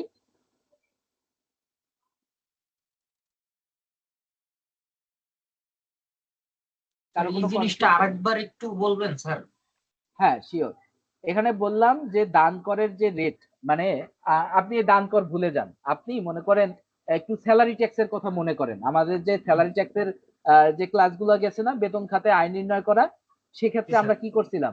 3,50,000 বা 3,75,000 এই পর্যন্ত আমার ট্যাক্স ফ্রি। তারপর জি যেটা স্যার। রয়েছে তার উপরে 0%, তার পরবর্তী 3 লাখের উপরে 10%, এভাবে যে আমরা করেছিলাম না স্ল্যাব অনুযায়ী? জি। মনে পড়ে? জি স্যার। এইটা ওই সেম স্ল্যাব না স্যার? হ্যাঁ, হ্যাঁ, হ্যাঁ, ও, ওই মানে স্ল্যাবটা হলো ওইভাবে, কিন্তু রেট এবং স্ল্যাব ডিফারেন্ট। যেমন এখানে কি বলছে? প্রথম 5 লক্ষ টাকা 5%। এখন যদি আপনি ওই যে বেতনের যে স্ল্যাবটা অনুযায়ী যদি ধরেন তাহলে তো আর হবে না। বুঝতে পেরেছেন? জি স্যার। আমি এই যে স্ল্যাবটা কিভাবে কাজ করবে এটা আপনাদের বোঝানোর জন্য বেতনের টপিকটা তুলে নিয়ে আসলাম, যাতে আপনারা বুঝতে পারেন যে প্রথম 5 লক্ষ টাকা 5%, পরবর্তী 10 লাখ টাকা 10%। তার মানে মনে করেন আপনি 5,40,000 টাকা দান করেছেন, তাহলে 5 লক্ষ টাকার 5% আর পরবর্তী যে 40,000 রইলো তার উপরে 10%। ক্লিয়ার? এরপরে যদি আপনি 16 লাখ টাকা দান করেন তাহলে 5 লাখে গেল 5%, 10 লাখে যাবে 10%, পরবর্তী যে 1 লাখ থাকবে তার উপরে 15%। ক্লিয়ার ভাই? জি স্যার। মানে পুরো 16 লাখের উপরেই যে 15% হবে ব্যাপারটা তা নয়। এই স্ল্যাব অনুযায়ী আপনার রেটটা নির্ণয় হবে, করটা নির্ণয় হবে। এবং ক্ষুদ্র দানের অব্যাহতি সীমা 20,000 টাকা, এটা নিয়ে আমরা অলরেডি আলোচনা করেছি যে আইনের ধারা 4 অনুযায়ী কি এক আর্থিক বছরে কোনো দাতা কর্তৃক ক্ষুদ্র দান হিসাবে 20,000 টাকা পর্যন্ত দান করমুক্ত থাকবে। এর উপরে কোনো আপনাকে ট্যাক্স পরিশোধ করতে হবে না। ওকে, এখানে কিছু গুরুত্বপূর্ণ প্রশ্ন আমি আপনাদের জন্য নিয়ে এসেছি যে দান করের দায় কার উপর বর্তায়, আসলে দাতার উপর বর্তায়। হ্যাঁ, এরপরে বৈদেশিক সম্পত্তি কি করযোগ্য, এটা কর মুক্ত। বুঝতে পেরেছেন? আপিল কোথায় করা যায়? আপিল কর্তৃপক্ষের নিকট আপিল করতে পারবেন। ওকে, আচ্ছা, আয়কর আইন 2023 এর সাথে কোথায় কোথায় কি সম্পর্ক আছে? আয়কর আইন 2023 এর একটি আইন কি, দায়কর আইন 1990 স্বতন্ত্রভাবে বিদ্যমান। মানে হলো কি, আমি যেটা বুঝাইলাম, আয়কর আইন 2023 একটা জিনিস, আর হলো দানকর আইন 1990 এটা হলো আর একটা জিনিস। আপনারা বুঝতে পারছেন, দুইটা কিন্তু সেপারেট আইন। ক্লিয়ার ভাই? আপনার দানের ট্যাক্স ক্যালকুলেট হবে দানকর আইন অনুযায়ী, আর আপনার আয়কর ইনকাম আয়ের উপরে ট্যাক্স ক্যালকুলেট হবে আয়কর আইন 2023 অনুযায়ী। ক্লিয়ার ভাই? তার মানে কি, আয়কর আইন 2023 পুরাটাই আলাদা আলাদা একটা বিষয়, এবং দানকর আইনও 1990 এটা আলাদা একটা বিষয়। এটা 1990 সালের 44 নম্বর 40 আইন। ঠিক আছে? এনবিআর এর তালিকায় দান করা আইন আলাদা ভাবে অন্তর্ভুক্ত হবে, এটা তো জানেনই। তা আয়কর আইন রিটার্ন জমা দেওয়ার সময় দান সূত্রে প্রাপ্ত সম্পত্তির উৎস প্রদর্শনে এই আইনের গুরুত্ব অপরিসীম। আচ্ছা, এরপরে আমি আরো কিছু কোশ্চেন আপনাদের জন্য ডিজাইন করেছি। সিলেবাসটা কিন্তু খুবই ছোট। হ্যাঁ, দেখেছেন তো, মাত্র এই যে কয়টা পেজ, রাইট? মাত্র 21টা সেকশন, এবং খুবই ছোট ছোট। এখন আপনার যে একবার 7টা পেজ মুখস্থ করতে হবে তা কিন্তু না। হ্যাঁ, জাস্ট এখান থেকে আপনি দেখে যাবেন, এবং এই যে স্লাইড গুলো, এই স্লাইড গুলো থেকেই আপনার একবারে প্রশ্ন ইনশাল্লাহ কমন চলে আসবে। 10 মার্কের কোশ্চেন, এটা আপনি মিস দিবেন না কোনোভাবেই। হ্যাঁ, আপনার আমি বারবার রিপিট করতেছি যে এই দান করা আইনের 10 মার্ক, এইটা আপনি কোনোভাবেই মিস দিবেন না। তারপরে আপনার অ্যাকাউন্টিং থাকবে। হ্যাঁ, অ্যাকাউন্টিংটাও খুব সহজ সহজ অ্যাকাউন্টিং থাকবে। হয়তো বা রেওয়া মিল আসতে পারে, অথবা আপনার একটা ইয়ে আসতে পারে, লাভ লোকসান নির্ণয় আসতে পারে, একটা ব্যালেন্স শিট আসতে পারে। ছোট ছোট ব্যালেন্স শিট আসবে, অনেক বড় ব্যালেন্স শিট আসবে না। মানে সিএ পরীক্ষায় বা আপনাদের বিবিএ এমবিএ পরীক্ষায় যেভাবে আপনারা ব্যালেন্স শিট করেছেন, ওরকম কোনো ব্যালেন্স শিট এখানে আসবে না, একবারে ছোট ছোট। আবার যদি পুরো যে লাভ লোকসান হিসাব আসবে তাও না, বলে দিতে পারে মোট মুনাফা নির্ণয় করুন। ঠিক আছে? বুঝতে পেরেছেন? তাহলে হিসাব বিজ্ঞান থেকে আপনার 15 থেকে 20 মার্ক থাকবে, দান কর আইন থেকে 10 মার্ক থাকবে, বাংলা এবং ইংলিশ থেকে 5 10 মার্ক থাকবে। হ্যাঁ, এরপরে আবার শুধু আপনার এই যে আয়কর আইন 2023 থেকে বাকি কোশ্চেন গুলো থাকবে। হ্যাঁ, এরপরে আমরা একটু সোর্স ট্যাক্স সম্পর্কেও দেখে যাব। আমরা তো সোর্স ট্যাক্স এর ক্লাস করি নাই, রাইট? উৎসে করের ক্লাস করেছিলাম হ্যাঁ স্যার। মনে হয় না, যেহেতু আজকে নবম ক্লাস, তার মানে করি নাই। তার মানে বাকি যে 3টা ক্লাস আছে এর ভিতরে আমাদের উৎস করের ক্লাস রয়েছে। তো সেখান থেকেও আম, খুব ছোট মানে 5 মার্কের কোশ্চেন আসলে আসতে পারে। তো এখানে যে জিনিসগুলো, এইগুলাই আবার একটু সাজায় নিয়ে আসছি যে আপনার কি আইনের নাম কি, এটা হলো গিফট ট্যাক্স, মানে দাঁড় করা আইন 1990, এবং 1 জুলাই 1990 থেকেই এটা কার্যকর হয়েছে, রাইট? এবং গিফট দান বলতে যা বোঝায় এটা নিয়ে আমাদের একবারে আলোচনা হয়েছে। এখানে আমি আমার ভাষায় একটু লিখেছি যে কোনো ব্যক্তি কর্তৃক অন্য ব্যক্তিকে কোনো বিদ্যমান স্থাবর বা অস্থাবর সম্পত্তি স্বেচ্ছায় বা বিনিময় মূল্য ব্যতীত হস্তান্তর করা। দেখেন, আপনারা কিন্তু দুই একজন একবার এই সেম সেন্টেন্সই বলেছিলেন, রাইট? ক্লিয়ার ভাই? তো এইভাবে আপনি লিখলেই হয়ে যাবে। সরি। সো দান করের আরোপটা কোথায় হবে? ওই যে ধারা 3-এ বলা আছে যে দানের উপরে করযোগ্য আরোপ করা হয়, এবং সাধারণত দাতার উপর এটা বর্তায়। এরপরে করমুক্ত দান এক্সামশন গুলা কোথায় থাকে, সেটা স্বামী স্ত্রীর মধ্যে বিদ্যমান, পিতামাতা ও সন্তানের মধ্যে দান, ভাই বোনের মধ্যে দান। হ্যাঁ, এই 4 নাম্বার সেকশনটা মানে আপনি একবারে নোট করে রাখেন, এটার কোশ্চেন আপনি পাচ্ছেন পাচ্ছেন পাচ্ছেন। ঠিক আছে, আমি 3বার বলে রাখলাম যে এখান থেকে আপনি কোশ্চেন শিওর পাচ্ছেন। ঠিক আছে ভাই? জি স্যার। আচ্ছা, সেকশন 5 হলো সম্পত্তির মূল্য নির্ধারণ, মার্কেট ভ্যালু। এরপরে দান করের হার। দান করের হার নিয়ে আমরা অলরেডি আলোচনা করেছি। এইখানে আমি কয়েকটা কোশ্চেন সেট করেছি আইটিপি পরীক্ষার জন্য গুরুত্বপূর্ণ যে প্রশ্নগুলো, যে দান বলতে কি বোঝায়, দান করের দায় কার উপর বর্তায়, এগুলো ওই ঘুরে ফিরে একই জিনিস আসতেছে, দেখছেন? মানে বিভিন্ন ভাবে আপনাকে কোশ্চেন করতে পারে। গিফট অ্যাক্ট 1990 কবে কার্যকর হয়? 1 জুলাই 1990। আর একটা কোশ্চেন আসতে পারতো যে কত নাম্বার আইন, তখন আপনি দিতেন কি 44 নাম্বার 44। আইন। ভাইকে প্রদত্ত দান কি করমুক্ত কিনা? হ্যাঁ, হ্যাঁ, ভাই বোনের মধ্যে দান করমুক্ত। মানে এগুলা এভাবে সাজানো হয়েছে কেন, যাতে আপনার কনফিউশন গুলা ক্লিয়ার হয় এবং কনসেপ্টটা আপনার আন্ডারস্ট্যান্ডিং লেভেলটা অনেক ভালো হয়। বুঝতে পেরেছেন? একটু ঘুরিয়ে ফিরিয়ে দেওয়া। স্ত্রীকে প্রদত্ত দান কি করমুক্ত? অবশ্যই করমুক্ত। এটা আমরা এখানেও দেখেছি। এই স্লাইডেও আমরা কি করেছি, এই যে পরিবার ধারার থেকে নিয়ে আসছি না, যে পরিবার কি, পরিবারের ভিতরে স্বামী স্ত্রী পিতা মাতা সন্তান ভাই বোন এরা কি কর মুক্ত, এদের ভিতরে এট এনি অ্যামাউন্ট কি আমার কর মুক্ত। ক্লিয়ার ভাই? দান করের ক্ষেত্রে জি, সম্পত্তির মূল্য কিভাবে নির্ধারিত হয়? অবশ্যই কি বাজার মূল্য অনুযায়ী। এটা নিয়ে আমরা আলোচনা করেছি না ভাই, যে দানের তারিখে বাজার মূল্য অনুযায়ী। এখন দান করেছেন মনে করেন আপনি যে যে সময়ে, ওই সময়ের বাজার মূল্য অনুযায়ী কিন্তু, ঠিক আছে? এখন মনে করেন এটা কত 25-26, এখন আপনার ফাইলটা অডিটে পরে, এই যে সাধারণত এখন আমাদের অডিট চলমান কত 22-23 সালের, রাইট? বাট যেখানে কিনা আমাদের 25-26 করবর্ষ অলরেডি সাবমিশন ডান। ক্লিয়ার? তার মানে আমরা দেখতেছি কি একটা ফাইল অডিটে পড়তে ক্রমান্বয়ে প্রায় 2-3 বছর সময় লেগে যায়, ঠিক না? তো তখন যদি আপনার ওই ডেট অনুযায়ী বাজার মূল্য বিবেচনা করে তাহলে কি হবে? হবে না। তাহলে আপনাকে অ্যাজ এ আয়কর আইনজীবী হিসেবে আপনাকে জানতে হবে যে আসলে কোন তারিখ অনুযায়ী, যে তারিখে তিনি দান করেছিলেন ওই তারিখ অনুযায়ী তার বাজার মূল্য নির্ধারিত হবে। বুঝতে পেরেছেন? আপনারা এই বিষয়টা কি বুঝছেন? জি স্যার। জি স্যার।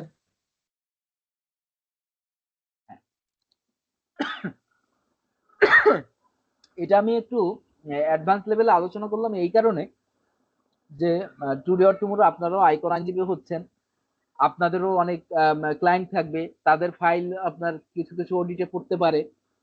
অডিটে পড়ার যে ব্যাপারটা খারাপ তা না। অডিট এখন পরে কি এআই দ্বারা সিলেকশন করে ফেলে, যে যার কোনো বছরে তার ভিতরে একটা ক্রাইটেরিয়া দেওয়া আছে, যার কোনো সময় অডিটে পড়ে নাই ফাইল, সেও কিন্তু অডিটে পড়বে। বুঝতে পেরেছেন? এআই কে কিছু কি দেওয়া আছে, কমান্ড দেওয়া আছে। কিরকম কমান্ড? মনে করেন গত বছরে সে 50,000 টাকা ট্যাক্স দিছে, এবছর দিছে 30,000। তার মানে মানুষের তো আয় ডে বাই ডে বাড়ে। হ্যাঁ, যদি তার ট্যাক্স কমে এটা কেন কমলো, এই অনুযায়ী একটা ক্রাইটেরিয়া দেওয়া, একটা ফর্মুলা দেওয়া থাকে।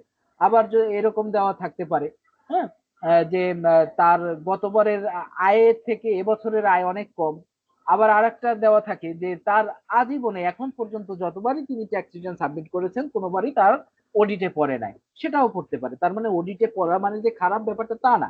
এখন তো ই রিটার্নটা কি হয়েছে, অনলাইন হয়েছে, যেখানে আপনার কোনো ডকুমেন্ট সাবমিট করতে হয় না, আপনি শুধু ইনফরমেশন দেন, রাইট?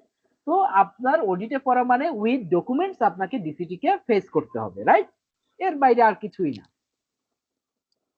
সো তখন আপনাকে যদি আপনাকে ডিসিটি যদি বলে যে আপনার তো এখন এই জমিটার মূল্য এত টাকা, তখন অবশ্যই আপনার আয়কর আইনজীবী হিসেবে কি বলতে হবে, যে না আমার এই ক্লায়েন্ট কি করেছে, এটা তো 22 সালে সে দান করেছে, আপনি এখন 26 সালের রেট ধরলে তো হবে না, আপনাকে ধরতে হবে 22 সালের আইন।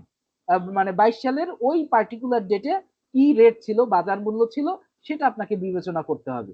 আপনি বুঝতে পেরেছেন? জি স্যার। তো এই এই ক্ষেত্রে আপনার আইনগুলো জানাটা জরুরি। এরপর দান কর কি প্রত্যক্ষ কর? হ্যাঁ, এটা একটা ডিরেক্ট ট্যাক্স। হ্যাঁ, বিদেশে অবস্থিত সম্পত্তির দান কি করযোগ্য? না। হ্যাঁ, আমরা এটা আগেও আলোচনা করেছি, বিদেশে যে অবস্থিত কোনো সম্পত্তির যদি দান হয় সেটা আমাদের করমুক্ত থাকবে।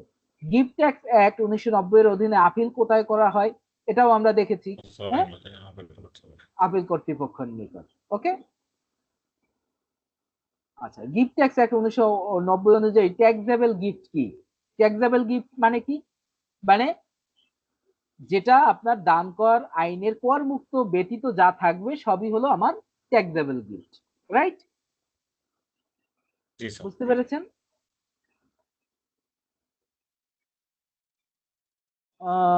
ওকে, আর তেমন কিছু নাই। এই ছিল আর কি গিফট ট্যাক্স এর খুঁটিনাটি জিনিস।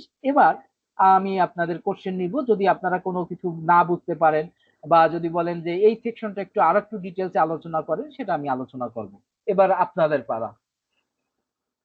আমার দিক থেকে যে যে ম্যাটেরিয়াল ছিল আমি শেয়ার করেছি এবং আপনাদেরকে বোঝানোর চেষ্টা করেছি। এর ভিতর থেকে যদি আপনারা কিছু না বুঝেন বা টোটাল দান কর আইন নিয়ে যদি আপনাদের কোনো কনফিউশন থাকে, যদি কোনো প্রশ্ন থাকে, আপনারা প্রশ্ন করেন, আমি অ্যান্সার করব, তারপর আমাদের সেশন শেষ করব। গিফট ট্যাক্সের তো আশা করি আর কোনো ক্লাস দরকার নাই, দরকার আছে? না, দরকার নেই স্যার। দরকার নাই, এটা খুবই একটা ছোট্ট সিলেবাস এবং মজার বিষয় হলো এই ছোট্ট সিলেবাসটা থেকে আপনি 10 মার্ক পাবেন এবং তার ভিতরে একটা কোশ্চেন আউটের মতোই হয়ে গেল। সেটা হলো কি, ওই যে সেকশন 4 থেকে আপনি কোশ্চেন পাচ্ছেন। কারো কোনো কনফিউশন?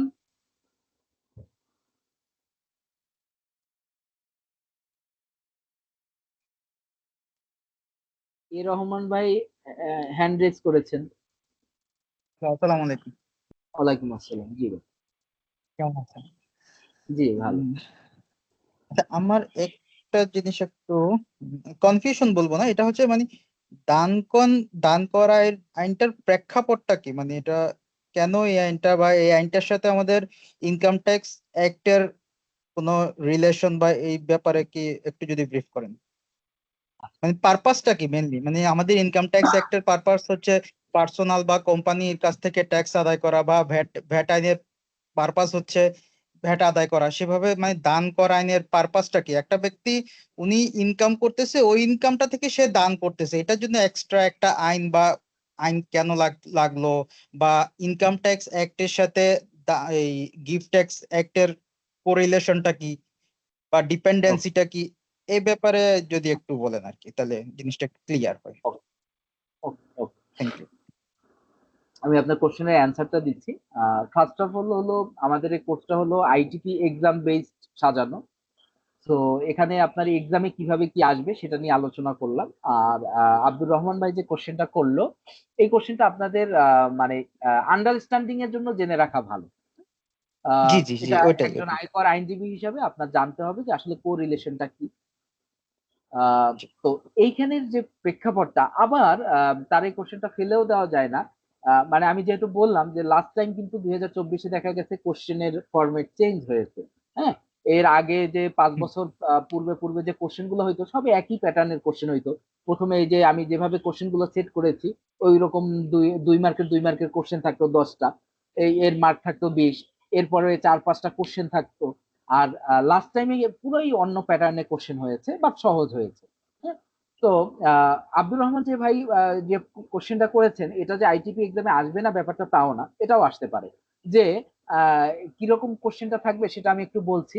যে আয়কর আইন 2023 এবং দান কর আইন 1990 এর আম, আহ, সম্পর্কে আলোচনা করুন বা এর ভিতরে কোরিলেশনটা কি। হ্যাঁ, বা এটা কেন আলাদাকরণ করা হয়েছে।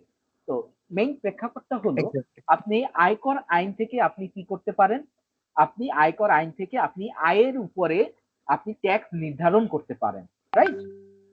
আপনার জি কতটুকু ট্যাক্স লায়াবিলিটি আপনার কর দায় আপনি নির্ধারণ করতে পারেন আয়কর আইন 2023 অনুযায়ী। এর যে চেঞ্জেস গুলা, এই চেঞ্জেস গুলো আপনার ফাইন্যান্স অ্যাক্ট এবং পরিপত্রের মাধ্যমে হয়ে থাকে, আর আইন একটাই থাকে। এবার দান কর আইনের যে পরিবর্তনগুলো সেগুলো আপনার ওই ফাইন্যান্স অ্যাক্টের সময় পরিবর্তন হবে, বাট দান কর আইনটা হলো 1990 সালের আইন। এবং এটা কেন আসলো আপনি দেখবেন যে এর আগে কি দান কর আইন ছিল না। আমার ইনকাম ট্যাক্স অ্যাক্ট ছিল 1984 সালে, 1984 সালের ছিল ইনকাম ট্যাক্স অর্ডিন্যান্স, হ্যাঁ অর্ডিন্যান্স ছিল। এরপরে ইনকাম ট্যাক্স রুলস আসছে, সেটা 1984 সালের, এখনো 1984 রুলসটা ইয়ে আছে, চলমান আছে, বাট 1984 সালের আইনটা আর এখন চলমান নাই, সেটা রিপ্লেস করেছে কে? আয়কর আইন 2023। বাট 23 এর 6 বছর পর, 84 সালের 6 বছর পরে দেখা গেছে 1990 সালের দান কর আইন আসছে। কারণ কি? এই যে এমন একটা সেক্টর হয়ে গেছে যে আপনার এই সেক্টর থেকে কর আরোহণ করা সম্ভব হচ্ছে। কিরকম? মনে করেন এই দান কর, দান যেটা ছিল এটা ট্যাক্সের কোনোভাবেই কোনো আওতায় ছিল না বা কোনো গাইডলাইন ছিল না। পরবর্তীতে যেটা হলো যে দেখা যাচ্ছে আমাদের ভিতরে কি থাকতেছে? দান থাকতেছে। হ্যাঁ, এক ভাই আর এক ভাইকে টাকা দিচ্ছে, তো তখন তার আয় নির্ণয় করাটা খুব ডিফিকাল্ট হয়ে যাচ্ছে। হ্যাঁ, আমরা যদি ব্যাংক স্টেটমেন্ট দেখি, ব্যাংক স্টেটমেন্টের ক্রেডিট পাশে কি থাকে? আয় থাকে, রাইট? আপনার যত টাকা ডিপোজিট হচ্ছে আপনার ব্যাংক স্টেটমেন্টের ক্রেডিট পাশে থাকতেছে, রাইট? তো আপনি স্যালারি পাচ্ছেন, আপনার ব্যাংক স্টেটমেন্টে ঢুকতেছে, আপনি অন্যান্য টাকা পাচ্ছেন, ইনকাম হচ্ছে, ক্রেডিট পাশে ঢুকতেছে। আপনার ভাই বা আপনার বাবা যদি আপনাকে টাকা দেয়, সেটাও আপনার ব্যাংক স্টেটমেন্টে ডিপোজিট হচ্ছে, রাইট? তখন কিন্তু আপনার এক্স্যাক্টলি। কোনটা আয় আর কোনটা দান এটা নির্ণয় করা যাচ্ছে না। হ্যাঁ, তো তখন কি হলো, আপনার এই দানের উপরেও একটা আপনার ট্যাক্স আরোপ করা হলো, এই দান কর আইন আলাদা করা হলো, এবং এখান থেকে কতটুকু আপনার ট্যাক্সের বাহিরে থাকবে সেই লিমিটও দিয়ে দেওয়া হলো, এবং কোন কোন ক্ষেত্রে আপনার দান কর অব্যাহতি থাকবে সেটাও দিয়ে দেওয়া হলো। কারণ কি, মনে করেন আপনি আপনি আমার এই ক্লাসে অ্যাটেন্ড করেছেন, সো আপনার আমার সাথে কিসের সম্পর্ক? হ্যাঁ, আপনার আমার সাথে টিচার এবং স্টুডেন্টের সম্পর্ক, রাইট? ভাই ভাই আমাদের সাথে সম্পর্ক। এখন এইখানে হ্যাঁ মনে করেন আপনি আমাকে মনে করেন 1 লক্ষ টাকা দিলেন। হ্যাঁ, তো এই যে 1 লক্ষ টাকা দিলেন, এখন আপনি আমাকে বললেন যে আমি মিস্টার সাইফুল ইসলামকে এটা দান করেছি। কি বললেন? এটা দান করেছি। এখন এই ঘটনাটা ঘটতে পারতো আপনার আপন ভাইয়ের সাথে, রাইট? আপনার হ্যাঁ যে হ্যাঁ কিনা আপনার পরিবারের সদস্য না, তাকে কিন্তু মানে সহজাত ভাবেই যে আপনি দান করতেছেন, ব্যাপারটা এরকম যে হয় তা না, এরকম হয় কিন্তু খুব কম। কিন্তু এই সুযোগটা নিয়ে দেখা যাচ্ছে কি, সবাই তাদের আয়টাকে কি করতেছে, আপনার আয়টাকে আপনার হাইড করে ফেলছে, রাইট? তো এই কারণে যাতে এখান থেকে ট্যাক্স অ্যাভয়েডেন্সটা কমে আসে, এই কারণেই আপনার দান কর আইনের উৎপত্তি। ক্লিয়ার ভাই? না, আয়টাকে হাইড করছে এই জিনিসটা আমার ক্লিয়ার না। আচ্ছা, আমি আপনি যেটা বললেন বললাম, আয়টাকে হাইড আপনি, করছে, মানে হ্যাঁ, ব্যাপারটা হ্যাঁ ওটা আপনি কিভাবে আপনি হচ্ছে? আয়টাকে হাইড আ- করছে ওই ব্যাপারটা কিভাবে হচ্ছে? হ্যাঁ, আপনি মনে করেন আমাকে 1 লক্ষ টাকা দিলেন, রাইট? জি জি। এখন এটা আমি ওই 1 দেখাইলাম লক্ষ টাকা আমি আয়, হ্যাঁ ওই 1 লক্ষ টাকা আমি আয় করে পেয়েছি। রাইট। এখন দেখেন যে এই যে এই কোনো এই ভাবে আমি টাকাটা, হয়তো, রাইট, হ্যাঁ যে কোনো খাতে এই এটা এই আমার আয়। টাকাটা এই টাকাটা আমার কিন্তু আয় হয়েছে, কিন্তু যেটা হচ্ছে আপনার এইটাকে কি করা হচ্ছে, দেখানো হচ্ছে যে ভাই এটা দান হয়েছে। বুঝতে পেরেছেন? উম, না মানে আমি আমি যদি একটু, একজনার, আমি হ্যাঁ, বলি একজনার খরচ আর একজনার কি আয়। একজনের খরচ, এক্স্যাক্টলি, হ্যাঁ আমি হ্যাঁ, ওইটাই বলতে এক চাচ্ছিলাম। একজনের একজনার খরচ আর খরচ একজনের আয়, আর একজনার আয়। আরেকজনের এখন আয়। আয়ের উপরে ট্যাক্স ক্যালকুলেট হবে কি অনুযায়ী? আয়কর আইন অনুযায়ী, রাইট? আয়কর আইন অনুযায়ী, জি। আয়কর আইন অনুযায়ী। এখন আয়কর আইনে আপনার কি ছিল? আপনার এই দানের যে ব্যাপারটা এটা ছিল না, আলাদা করে ছিল না। ছিল না, এই কারণে কি জি। হয়েছে, আপনার দান কর, এই দান দেখানোর পরে এটা একটা ফগি এরিয়া রয়েছে, রাইট? এখন এই এরিয়াটা হুম যখন আপনাকে ক্লিয়ার করা হলো যে আমার একটা দান কর আইন থাকবে এবং সে অনুযায়ী আমি ট্যাক্স ক্যালকুলেট করব, হ্যাঁ, হুম, তো সেক্ষেত্রে আপনার কি হচ্ছে, জি আপনার আয়ের যে ট্যাক্স রেট আর এইটার যে ট্যাক্স রেট স্ল্যাব আলাদা না? যে প্রথম 5 লক্ষ টাকার উপরে 5%, তার পরবর্তী 10 লক্ষ টাকার উপরে 10%, পরেরটার উপরে 15%, তারপর 20%, এই যে হারগুলো এটা কি নির্ধারণ করা হয়েছে?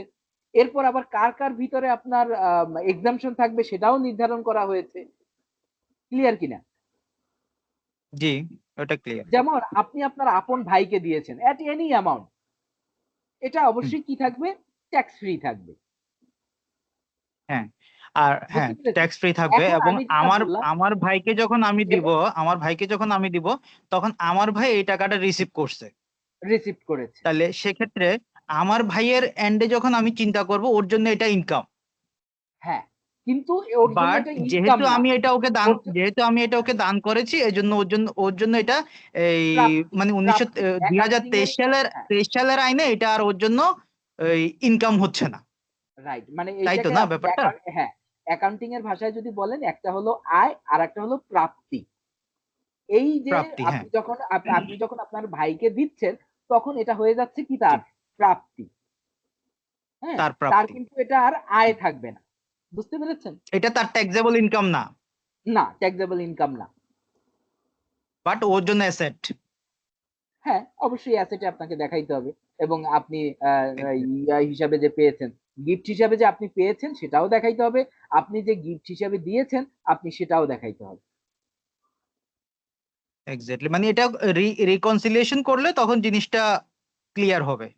হ্যাঁ, এবং এটা হচ্ছে কি যখন ওই যেটা বললাম যে এক ফাইল থেকে আরেক ফাইলে টাকা হস্তান্তরের মাধ্যমে কি হচ্ছে, এখন ওই যে আমি বললাম আপনি আমাকে দিয়েছেন, আমি আপনার ভাই না, রাইট? মানে ভাই না বলতে কোন হিসাবে ভাই না, মানে আমি আপনার ফ্যামিলি ভাই না, মানে আমি আপনার সিবলিং না। বুঝতে পেরেছি। বুঝতে পেরেছেন? হুম, তো তার মানে কি জি, যখন আমি সিবলিং না, তার মানে অবশ্যই এখানে একটা ব্যবসা ছিল যেটা কিনা আমি হাইড করেছি, দান বলে আমি হুম, ডিক্লেয়ার করে দিচ্ছি। তাহলে কি হচ্ছে? বুঝতে তাহলেই এই পেরেছি। ক্ষেত্রেই আপনার কি দরকার হয়েছে? দান করের উপরে আলাদা আইনের দরকার হয়েছে। যে এটার একটা আচ্ছা, সেপারেট একটা আইন থাকবে এবং এই আইন থেকে যাতে আমার ট্যাক্স অ্যাভয়েডেন্সটা না হয়। এই আইনগুলো কেন হয়? প্রত্যেকটা আইনই কিন্তু ট্যাক্স অ্যাভয়েডেন্সটা রিডিউস করার জন্য। রাইট? জি আব্দুর বুঝতে রহমান ভাই পেরেছি। আপনার কোশ্চেনের অ্যান্সারটা পেয়েছেন? জি জি জি, থ্যাংক ইউ। ওকে, ওকে, ওকে। আচ্ছা ভাই, আমার কোশ্চেন ছিল একটা এটার উপর নিয়ে। জি, জি, জি, শিওর। আমার কোশ্চেনটা হলো যে আমার ভাইকে আমি দিলাম, দান করলাম, হুম, সেই হুম। ক্ষেত্রে আমার ভাইয়েরও ট্যাক্স দিতে হবে না, আমারও কি দিতে হবে না? আমি দান না করলে এটা আমার তো আমি তো এই দিব, আয়। আমার ভাই দিবে না, এইটাই আমি আমাকে দিতে হবে। প্রথমেই বলছি, দেখেন তাহলে ক্লাসে আপনি কি শিখলেন? আমি প্রথমেই বললাম যে দান কর আয়টা আরোপ করবে কার উপর? যিনি দিবেন, দাতার উপর, ডোনারের উপর। মনে আছে? এত করে দেখাইলাম না পয়েন্ট না, গুলা। ঠিক আছে। দাতা, আচ্ছা, এটা হ্যাঁ, কি সামহাও ডাবল ট্যাক্সেশনে পড়তেছে কিনা?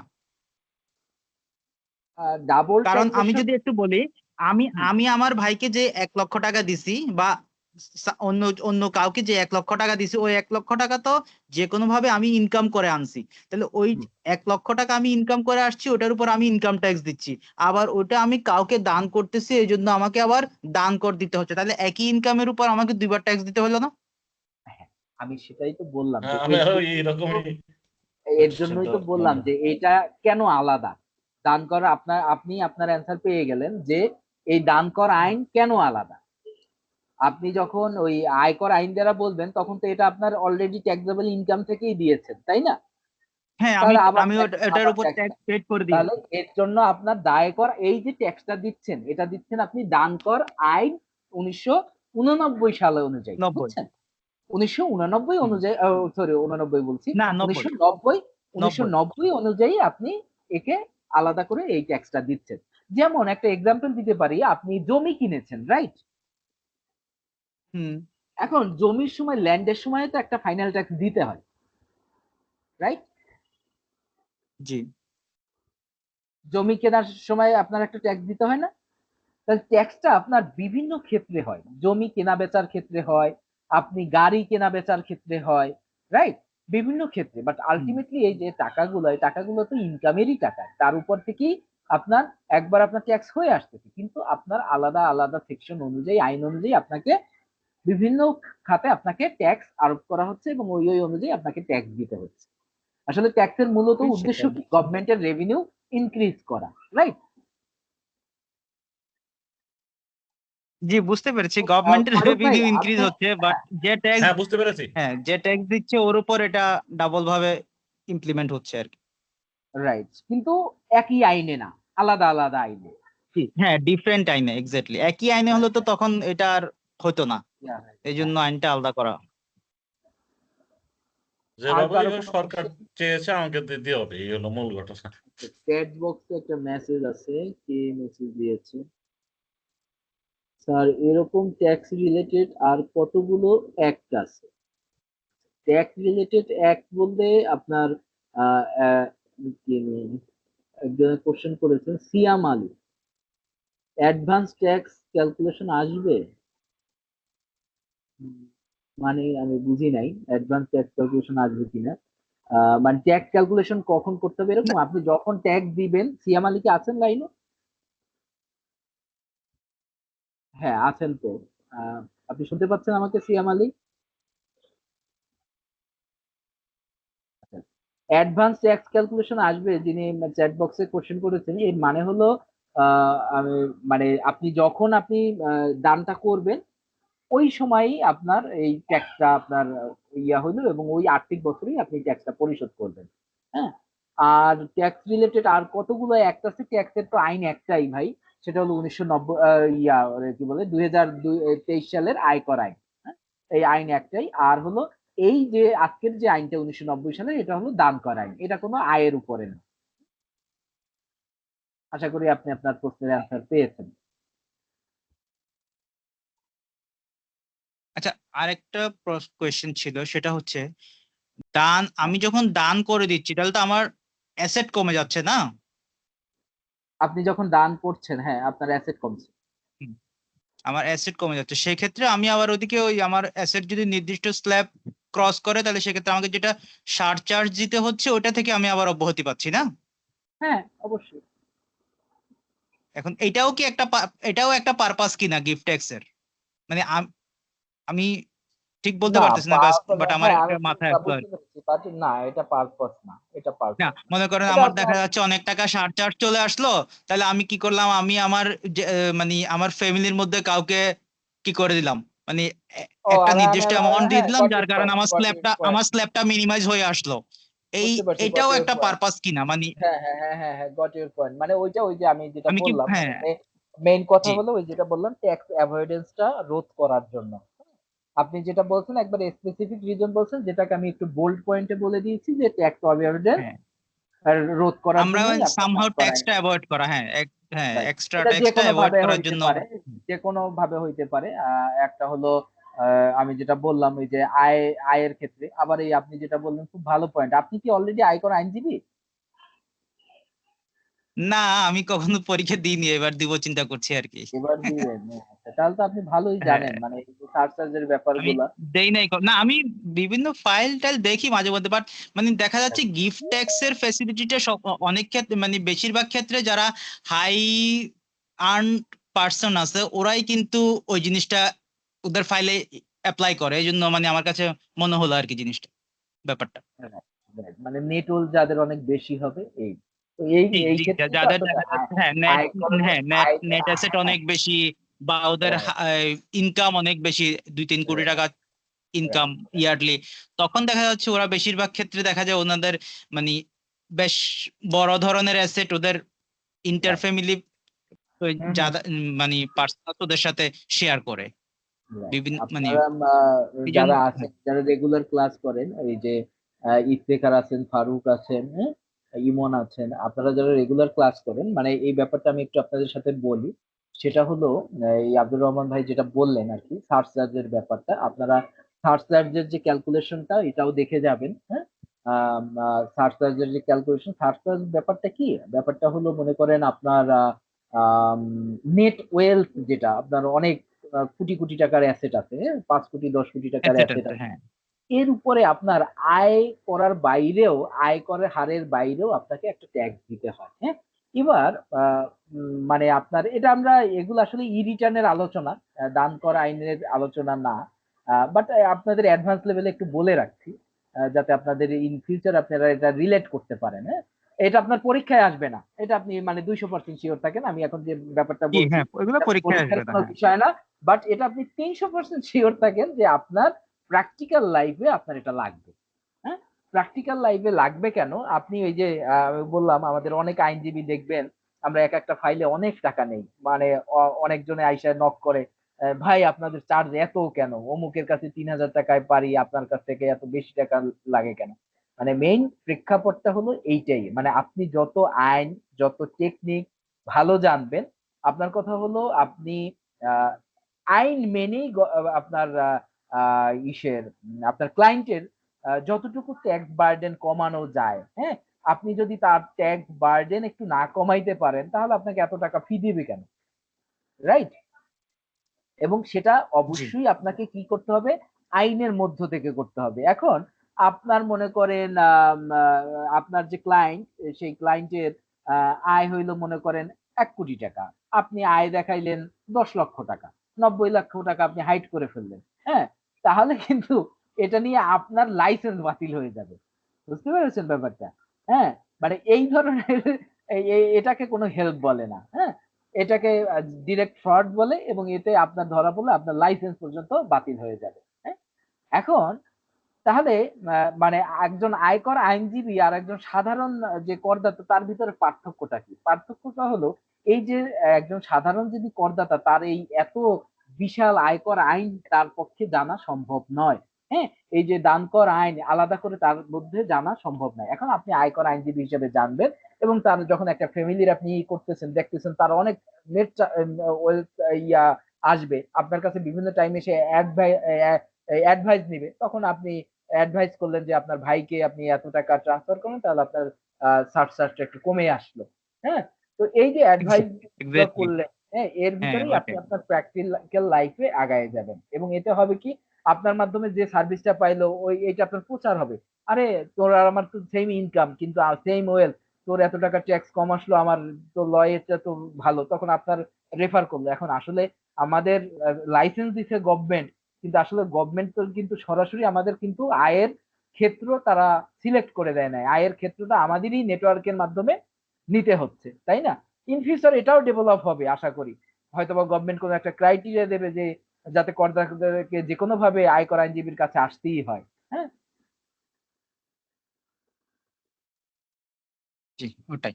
আর একটা মানে আপনি ওই ডেবিট ক্রেডিটের ব্যাপার যেটা বলছেন, ওখান থেকে একটা এক্সপেরিয়েন্স শেয়ার করি। মানে হাজব্যান্ড ওয়াইফ দুইজনই টিন আছে, দুইজনই রিটার্ন সাবমিট করে। ওকে, হুম, হুম, দেন হুম, হাজবেন্ড দেখা যাচ্ছে প্রতি মাসে 50,000 বা 60,000 টাকা ওয়াইফকে দিচ্ছে হাউস মেনটেনেন্সের জন্য। হুম, হুম, ওকে, বাট দেখা যাচ্ছে রিটার্ন সাবমিটের পরে ডিসিটি বলতেছে এগুলোর উপর মানে আপনার ওয়াইফকে এটার উপর ট্যাক্স দিতে হবে। মানে ওনাকে কোনোভাবে বোঝানো যাচ্ছে না যে এটা হাউস মেনটেনেন্সের জন্য আমার দিক থেকে দেয়া, যেটা আমার রিটার্নে এক্সপেন্ডিচার হিসেবে অলরেডি ইনক্লুডেড, হুম, মানে দেখানো হয়েছে। তারপরেও হুম। ডিসিটি বলতেছে না, এটা যেহেতু ওনার কাছে মান্থলি বেসিসে ঢুকতেছে, এটা ওনার ইনকাম, এটা আপনাকে ট্যাক্স দিতে হবে। না, এই ক্ষেত্রে আপনাকে ওই যে সেকশন নিয়ে এবং তার যে এক্সপেন্ডিচারে এই কস্টিংটা যেটা দেখানো আছে, এইটা হুম। আপনাকে শো করতে হবে। হ্যাঁ, না মানে বুঝছি, মানে আমি আপনার হ্যাঁ আমি ব্যাপারগুলো আমি হচ্ছে জাস্ট মানে এক্সপেরিয়েন্সটা দাঁড়ান, শেয়ার করলাম। তাহলে আমি ডিসিটিও কিন্তু জানে, ক্লাসে, বাট সে আমার জিনিসটা পেঁচাইলো। ক্লাসগুলো তো অনলাইনে যায়, আমি রেকর্ডিংটা অফ হুম, করে আমরা আলোচনা করছি। আচ্ছা সরি, হ্যাঁ দাঁড়ান আমি, হ্যাঁ। ঠিক আছে ঠিক আছে।